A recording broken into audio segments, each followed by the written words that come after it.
Def keyword से function की starting करते हैं, राइट। एडिशन। और पाइथन डायनामिक है तो हम यहीं से क्या सप्लाई करते हैं, a comma b, so that is the parameter. Colon supply करोगे तो इंडेंटेशन को बताएगा, और मैंने यहीं पर प्रिंट किया कि like sum of two number, और यहां से हमने क्या किया, ए प्लस बी किया। लेकिन ये फंक्शन अगर आप इसे रन करोगे तो ये अभी आपको आउटपुट नहीं देगा। तो इसके लिए फिर मैंने क्या किया, इसको कॉल किया, यहां से सप्लाई किया कुछ भी 50 और 60, तो यहां से 50 ए के पास आया, 60 दिस वन, ये तो वो सिंपल मेथड। फिर हमने सोचा कि अब इसमें और क्या किया जाए, हमने पढ़ा रिटर्न का क्या काम है। तो return keyword return values to calling functions. तो मेरे पास फॉर एग्जांपल यहां है, और मैंने यहां पर एक फंक्शन बनाया टोटल, जिसमें मैं कुछ पास कर रहा हूं लाइक p कोमा q,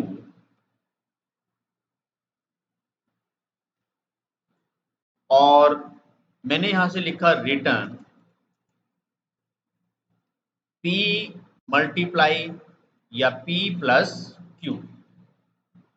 तो ये कैसा फंक्शन हुआ जिसको आप दो वैल्यू भेजोगे और ये आपको टोटल करके वापस देगा।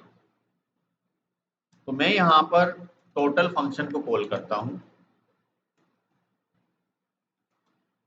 10 कोमा 20, 10 यहां आएगा 20, तो दोनों को हम यहां भेजेंगे, दोनों को टोटल होकर वापस वो रिटर्न होकर कॉलिंग फंक्शन के पास आएगा। लेकिन ऐसा करने से आउटपुट हमें अभी दिखाई नहीं देगी, वहां से आउटपुट आई और वो यहाँ आके कहीं हमने उसको यूज नहीं किया। तो हम चाहें तो इसको डायरेक्टली एक वेरिएबल में होल्ड करवा लें, या इसको डायरेक्टली हम प्रिंट फंक्शन में डिफाइन कर दें 30। तो यहां पर आप लिख सकते हो कि total is 30।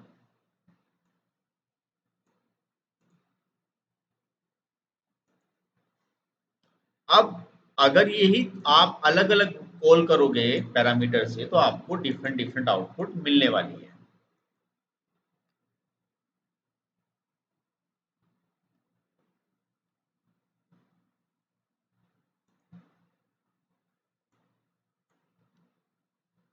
Thirty. Is that clear, ये चीजें क्या हैं।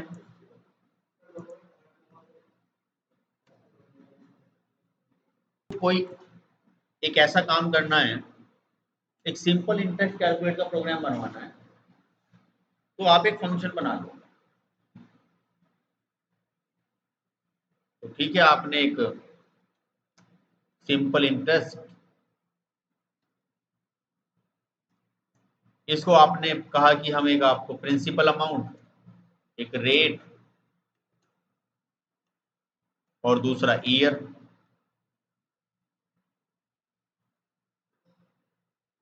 तीन चीज भेजेंगे।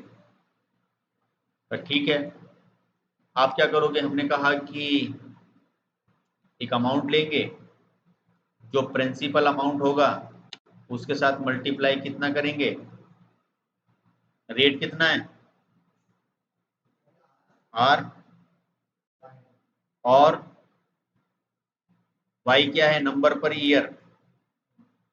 तो नंबर पर ईयर का मतलब क्या हो गया, कितने साल के लिए।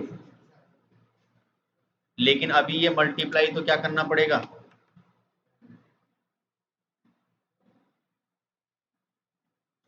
और अगर आपको ये ईयर लाना है तो कैसे लेकर आएंगे, पावर,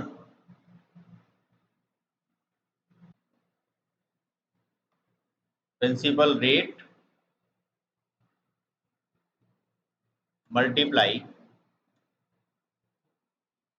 ईयर डिवाइड बाय इतना भी क्यों अमाउंट क्यों यहाँ पे लगाना, डायरेक्टली रिटर्न लगा दो, शॉर्ट करो काम। अब ये ऐसा फंक्शन हो गया कि जहां भी आप ऐसा ही इस्तेमाल करोगे, प्रिंसिपल आपने कहा 1,00,000 रुपए, रेट आपने कहा 10%, ईयर आपने कहा 1,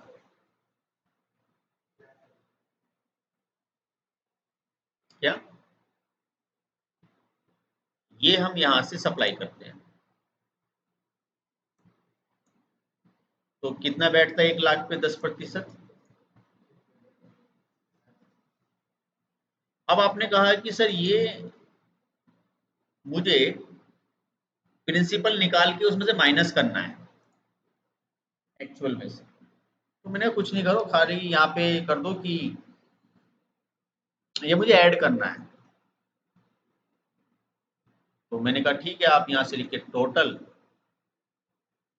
अमाउंट, ऐसा ही यूज किया आपने, और यहाँ आपने सेम यही वैल्यू दे दीजिए।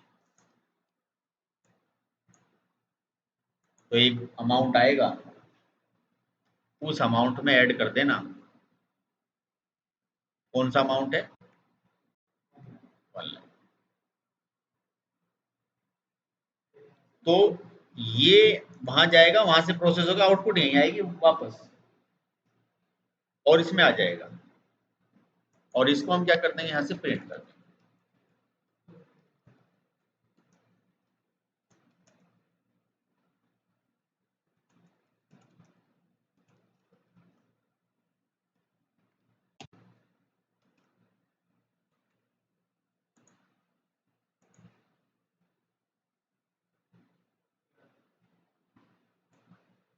एक लाख 10,000। तो that is the main importance of return, तो रिजल्ट को वहां पहुंचाना जहां पर वो कॉलिंग फंक्शन है, यहां से डिफॉल्ट वैल्यू की तरफ बढ़ते हैं।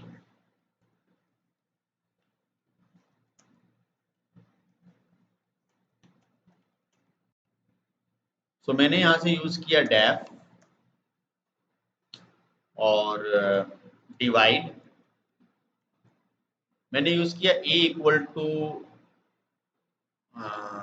या पहले इसको ऐसे ही रख दिया, b इक्वल टू 5। मैंने एक डिफॉल्ट वैल्यू दे दी, एक नहीं दी, चॉइस में दोनों चाहता दोनों भी दे सकता था, और मैंने प्रिंट किया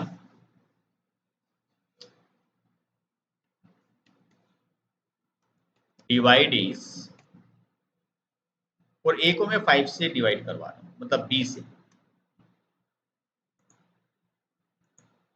और आप इसको जरा कॉल करें। आपने केवल एक वैल्यू प्रोवाइड करी, कितनी 50। तो मैंने इसे रन किया, आउटपुट मुझे क्या मिल गई, मैंने तो नहीं प्रोवाइड किया, लेकिन मैंने सोचा नहीं इसे कर देते हैं, तो अब आउटपुट कितनी आएगी 5। ये अभी ये काम नहीं करेगा,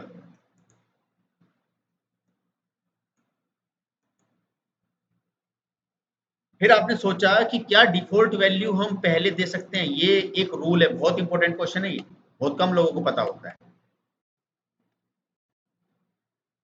डिफॉल्ट वैल्यू अगर देनी हो तो दोनों की दो, और अगर छोड़नी है तो पहली वाली की छोड़ो, लास्ट वाली की डिफॉल्ट वैल्यू आप स्किप नहीं कर सकते। तो इसलिए इसने एरर दे दी कि आप बी की डिफॉल्ट वैल्यू, आपने कहा कि सर ये 50, तो ये क्या सोच रहा है 50 किसका मानूं, तो ये तो मन ही मान पा रहा है,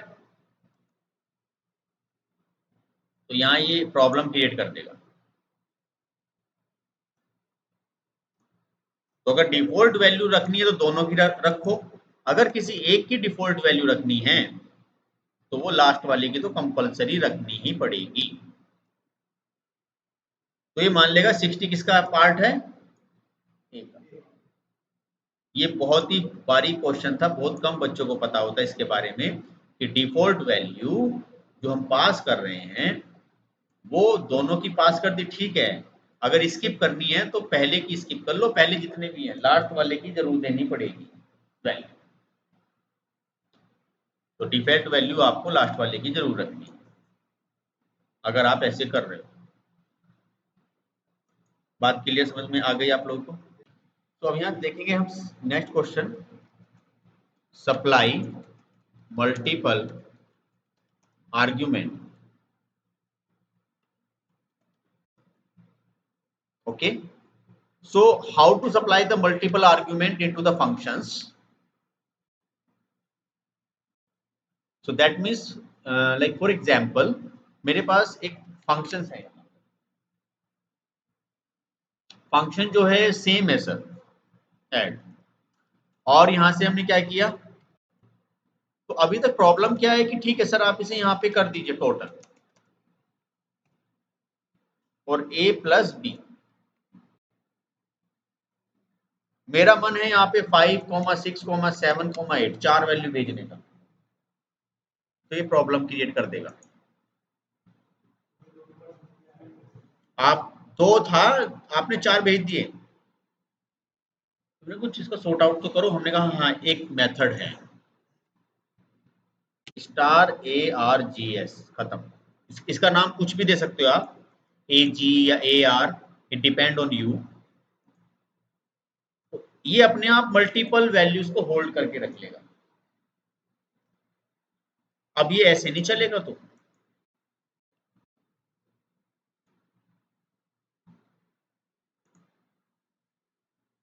डेटा किसमें है, टपल में। अब मुझे कौन बताएगा इसका टोटल कैसे करूंगा, क्योंकि इसमें जो डेटा रखा है वो टपल की फॉर्मेट में है, और ऐसे डेटा मुझे जोड़कर प्रिंट करवाना है, तो कैसे किया जाएगा। यहाँ पर इस रूल को हम अप्लाई करते हैं कि सर इसको टोटल करने का जो मेथड है कि पहले एक ले लो s equal to 0 for i in args, और यहाँ पर s इक्वल टू सबसे छोटा तो ये रखा करो, आप शॉर्ट हैंड यूज करो, ठीक है।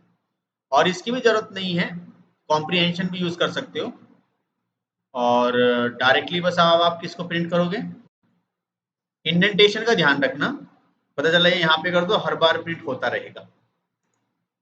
क्या गया, इसी को एक दूसरे मेथड से और कर सकते हो, ये हो गया बिगिनर कोड,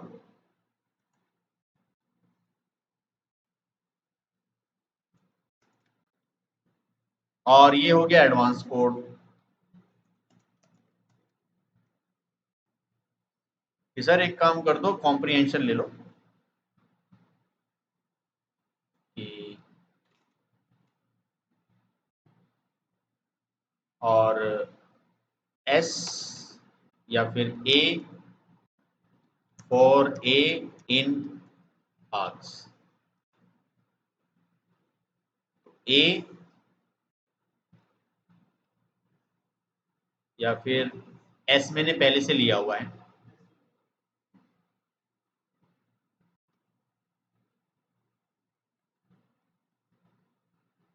बट ध्यान रखना कॉम्प्रिहेंशन में यहां से काम नहीं चलेगा। अभी डेटा तो लाएगा उठा के, यहाँ आपको करना होगा S equal to S plus, लेकिन ये जो डेटा जो काम कर रहा है ये इसी पे काम करता है,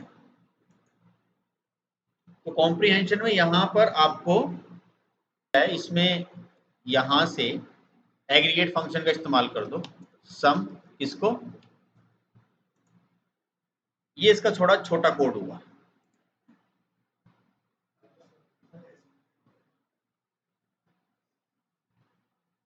तो इस लॉजिक में जो हमने काम किया, तो देखा जाए तो ये एग्रीगेट ने इस तरीके से ये हमारा कॉम्प्रिहेंशन में तो काम कर जाएगा, लेकिन यहाँ पे इसने एजिटिस मुझे डेटा ऐसी यहाँ से प्रोवाइड कर दिया, तो ये तो मुझे वैसे भी ट्रेवर्स कर रहा था, तो इससे अच्छा तो मैं एक काम करता, एडवांस कोड में कोई दिक्कत ही नहीं थी, मैं डायरेक्टली प्रिंट करता और सम और ARGS, ये बिल्ट इन कोड हो गया, ठीक है।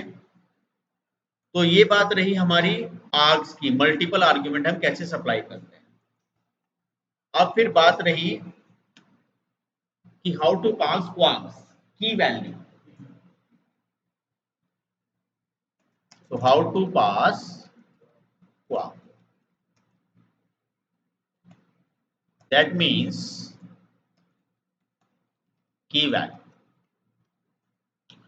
तो देखा जाए तो मेरे पास यहां पर एक फंक्शंस बनाता हूं मैं, से for example deaf and student, और क्वार्क्स मैंने कर दिया. आप कुछ और भी नेम रख सकते हो, बट मैंने क्वार्क्स रखा. और मैं अभी खाली इसको प्रिंट कर रहा हूं. मैं कुछ वैल्यू सप्लाई करूंगा,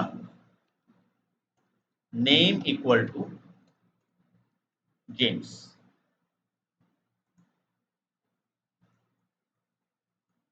किस फॉर्मेट में वैल्यू आई है? फिर आपने सोचा एक काम करो,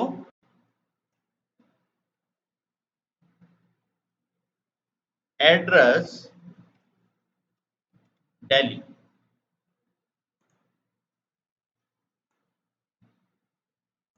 ये है क्या? It's a dictionary. तो अगर आपको इस तरीके से डेटा प्रोवाइड करना है तो आप कर सकते हो. अगर आपकी जो नहीं सर हम तो वैल्यू भी करनी है सप्लाई, तो आंख भी लगा, जैसे स्टार. तो आपने कहा एक काम करेंगे, यहां पर हम प्रिंट कर देंगे. तो आपने पहले सप्लाई क्या कर दिया, 50, 60, तो 50, 60, 70 को कौन होल्ड करेगा, और इन सभी को कौन होल्ड करेगा? और आप इसे जरा यहां से प्रिंट करें. So if you want to pass the multiple values and dictionary like key and value, so you can use the args and the quarks. So args indicate करता है स्टार से, और quarks indicate करता है double star. तो ये replacement हुआ आपका मेथड ओवरलोडिंग का, कि मेथड ओवरलोडिंग क्या है या फंक्शन ओवरलोडिंग क्या है.